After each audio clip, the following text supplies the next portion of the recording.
হরের গোবিন্দ যশী বিশ্বসুখ বুদ্ধি চাও। হরি শব্দের ইটা এ হয়ে যায় শেষে বিসর্গ হয়, বিসর্গটা আবার সূত্রে র হয়ে যায়। তো শব্দটা ছিল হরি, হরি থেকে হয়েছে হরে হি, আর বিসর্গটা র হয়ে গেছে হরে। হরে বলতে গেলে হরি। হরি হি নাম এব কেবলম, হরি হি নাম এব কেবলম। এবকার কখন দেয়? এবকার কোনো নিশ্চিত আকারে একটাকে একেবারে স্থাপিত করতে গিয়ে এবকার ব্যবহার করা হয় শাস্ত্রে। তো এখানে হরি হি নাম এব কেবলম, কেবল বলছে, এব কেবলম মানে ন অনুভূতি। তো হরি নাম এব কেবলম, হরি নাম এব কেবলম হয়েছে হরের নাম, হরের নাম, হরের নাম ঐব কেবলম। কলৌ নমস্তি এব। এখানে শাস্ত্রে যে ধাতু শব্দ আদি এখানে ছিল অস্থি, অশ ভূমি সত্তায় অস্থি হয়ে গেছে, অশ ধাতু অস থেকে অস্থি হয়ে গেছে। অস্থি মানে সত্তা বা থাকা অর্থে বোঝায়। তো এখানে বলছেন ন অস্থি ন অস্থি হয়ে গেছে নাস্তি, দুইটা অ মিলে আ হয়ে গেছে। হরের নাম, হরের নাম, হরের নাম এইব কেবলম। কলৌ নাস্তৈব নাস্তি এব নাস্তৈব গতিহি অন্যতা, গতিরন্যতা। হরিনাম ছাড়া জীবের কোনো গতি নাই, গতি নাই, গতি নাই। তিনবার বলেছে। আমরা যত নামই করি, যত গানই শুনি, এই শিরোনাম 32 অক্ষর ছাড়া জীবের কোনো গতি নাই, মরণেও জীবনেও। এটা হলো কলি যুগ ধর্ম হরিনাম সংকীর্তন, যুগ অবতার শ্রীমন মহাপ্রভু। তাই মহাপ্রভু আমার জীবের কল্যাণের জন্য হরিণকার নামকে নিয়ে এসেছেন, আমাদের মহাভাগ্য। কারণ এই বর্তমান যে কলিযুগ 28 নম্বর কলিযুগ, আমাদের ধন্য কলি। প্রত্যেক যুগে মহাপ্রভু এসেছেন, কিন্তু যুগ ধর্ম এই হরিনামের সাথে প্রেম কোন যুগে দেয় নাই। এই যুগে মহাপ্রভু প্রেমকে সাথে নিয়ে এসেছেন। গোলকের সেই রণ হরিনাম সংকীর্তন, রোকে না জন্মিল কেন তা। আর মহাপ্রভু দাতা শিরোমণি কেন বলছেন? দাতা মানে যিনি দান করেন, কথা তো অনেক। আমরা গোসাই বাবাজি ওদেরকে মহারাজ বলি না, শেষে মহারাজ বলি না? আচ্ছা, তাদেরকে মহারাজ কেন বলি?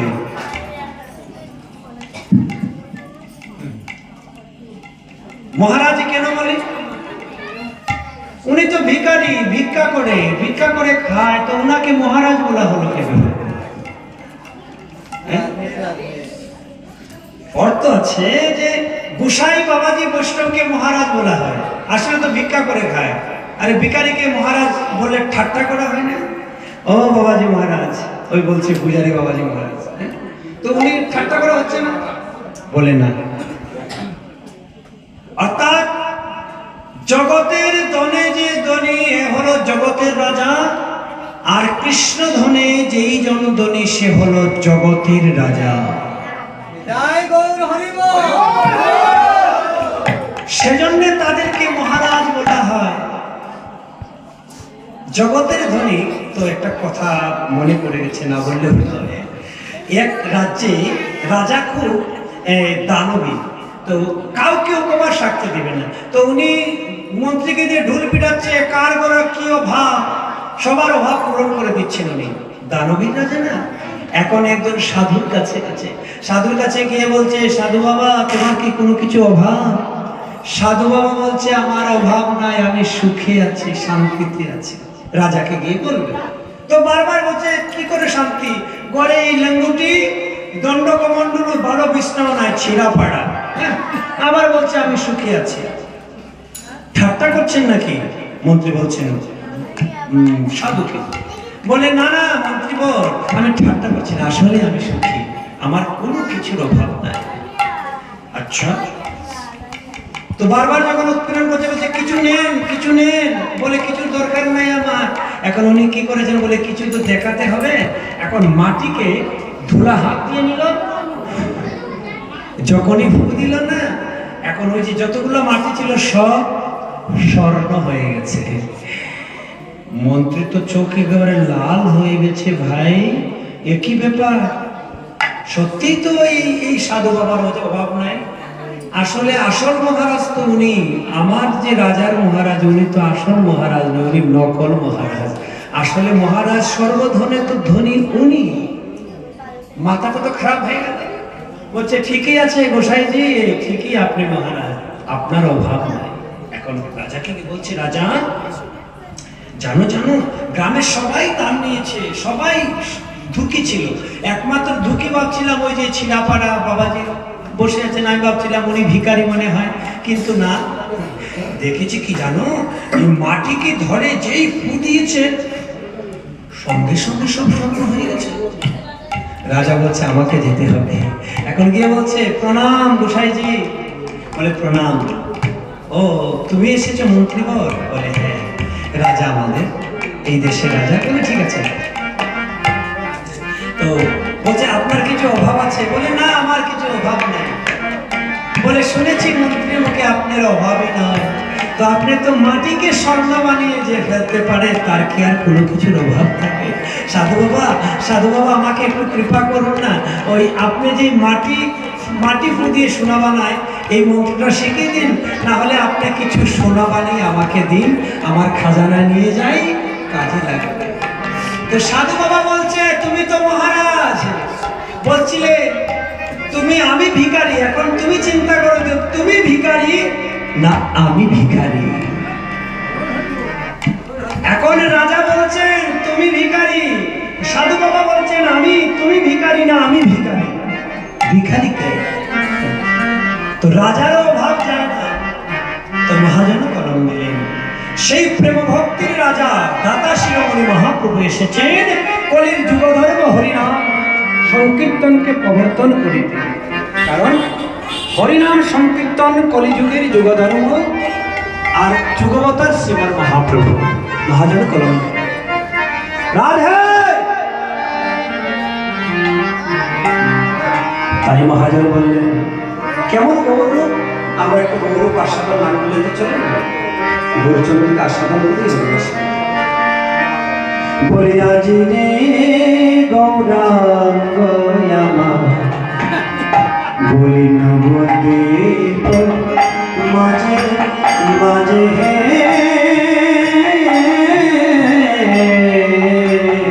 আজি রে গৌরাঙ্গ আমার নবদ্বীপ মাঝে আজি রে আজি রে আজি রে আজি রে আজি রে আজি রে আজি রে আজি রে আজি রে আজি রে আজি রে আজি রে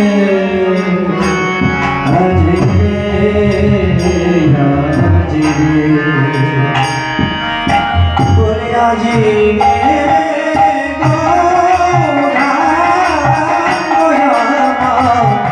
নবদ্বীপ মাঝে গৌরা শান্তি গৌরাঙ্গ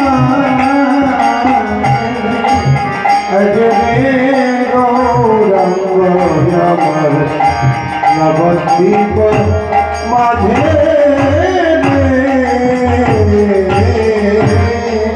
গৌরার নাই হাতে মহান বেন, গৌরার নাই রে মাঠে ময়ূর পাখা, নাই রে হাতে মহান বেন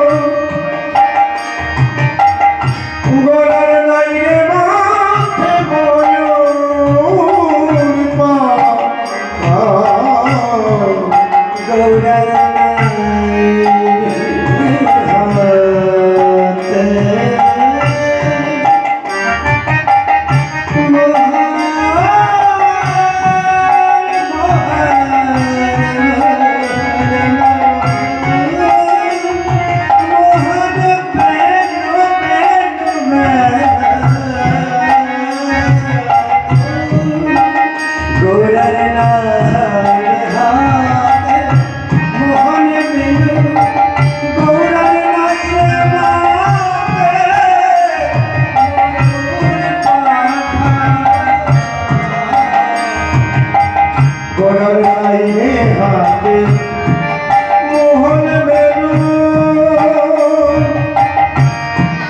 লাইরে মাথে ময়ূর পাখা গৌরা দণ্ড কমনি দুলনি গোরাবাড়ি সেরা ধারা দণ্ডটা মণ্ডল নিয়ে বলিতেছে রাধা রাধা রাধা রাধা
आज राधा राधा नामे विवाहित महाप्रभु तो এই হলো গৌরচন্দ্রিকা সামান্য বিশ্বরূপে কয়ে প্রকারে তারে চিনি চিনি মনে করি বরণ দেখেছেন জীবনে কারণ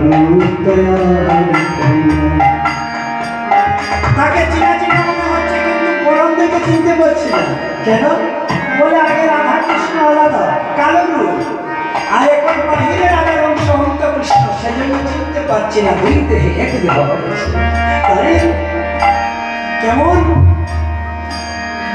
বলি দামিনী দামোদর মানিছি দর্শন আরে দামিনী দামোদর মনে রুচি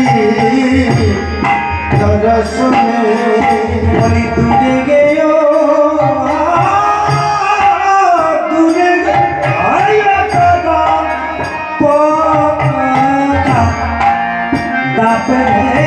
আজি দূরে গিয়া তর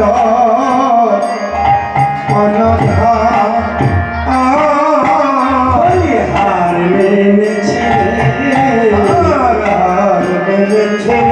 আমার গৌরাঙ্গ রূপের কাছে হার মেনেছে আমার গৌরাঙ্গ রূপের কাছে আকাশের চন্দ্রমা গৌরাঙ্গ রূপের কাছে আকাশের চন্দ্রমা গৌরাঙ্গ রূপের আকাশের বিদ্যুতের মালা গৌরাঙ্গ রূপের কাছে আকাশের চন্দ্রমা গৌরাঙ্গ রূপের কাছে হার মেনেছে দামিনী দান দমনের রুচি দর্শনে দূরে দরক্ষতা দামিনী মানে আকাশের বিদ্যুৎ দাম মানে মালা দমন মানে হাত গৌরচন্দ্রকে আকাশের চাঁদ মামা আকাশের বিদ্যুৎ ওই যে বৃষ্টি দিনে চমকায় না ঝিরকি আকাশের ঝিরক তো আকাশের বিদ্যুৎকে ধরে এনে যদি কেউ মালা গাতে আর মালা গাতে যদি মহাপ্রভুকে পড়ায় তবুও যেন কোটি বিদ্যুতের মালা মহাপ্রভুর রূপের কাছে হার হয়ে গেল দামিনী দাম দমনের রুচি দর্শন দর্শনে তুমি গে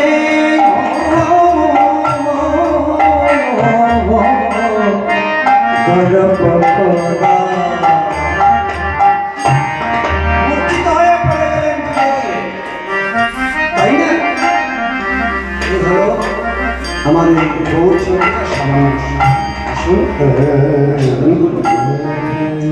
তো সচিনন্দন গৌর হরি আজকে আহ্বান হয়েছে, আসছে মহাপ্রভু আগমনে অথবা অধিবাস, অধিপূর্বক বাস, প্রকৃষ্ট রূপে ভগবানের চরণে বাস করার নাম অধিবাস। আসুন, জয় জয় সচিনন্দন গৌরা চাঁদে কি জয়, জয় রে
শ্রী সচিন নন্দন মঙ্গল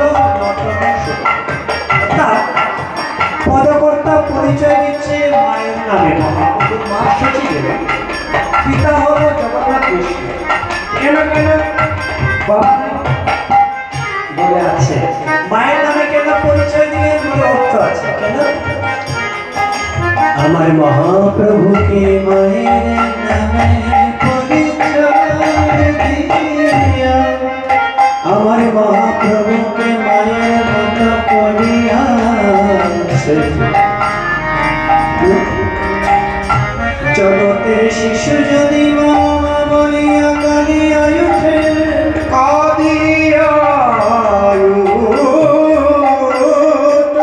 মমতাময়ী জননী সন্তানের ধুলা বালু মলমূত্র পরিষ্কার করিয়া করিয়া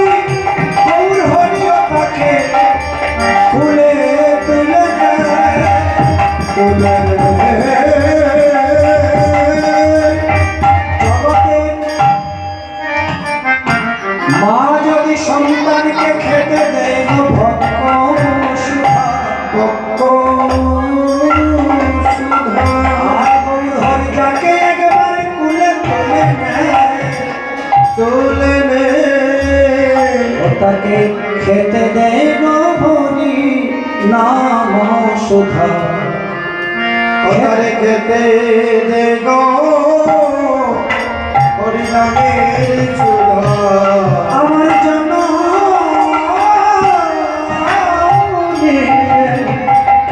ভক্ত সুধা,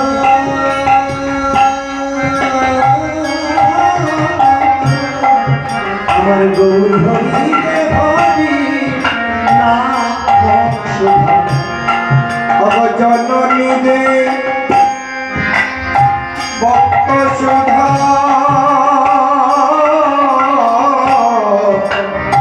আমার গৌর হরি রে নামের সুধা। কেন কেন সুধা দিয়ে কি করি?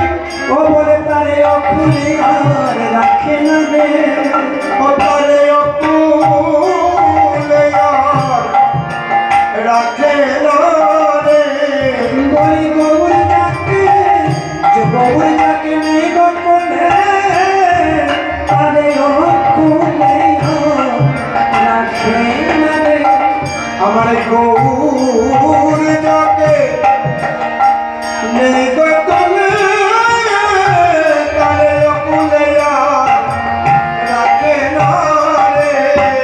এই মহাপ্রভুর স্বভাব আকাশের মনে হয়াতে কীর্তনয়ানন্দ শ্রী বসনানন্দে কীর্তনয়ানন্দে জীবনানন্দে মুকুন্দ দর্শন মুকুন্দ দর্শন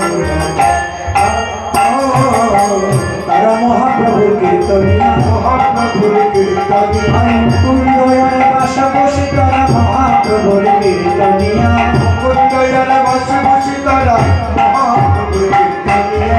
যারা গান বাজনা করছে তো করছে, যারা গান বাজনা জানে না তাদের কি কাজ আছে?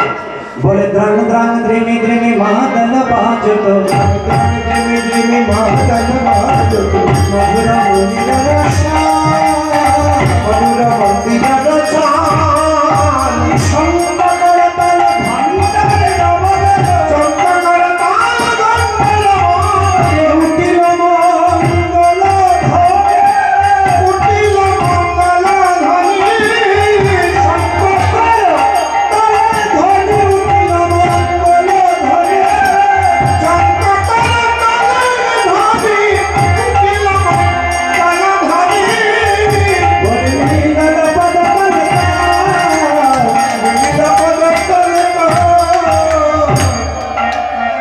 মঙ্গলগানে উঠেছে হরিনাম সংকীর্তনে শঙ্খ কণ্ঠে। আর কি বলি মিলন পদ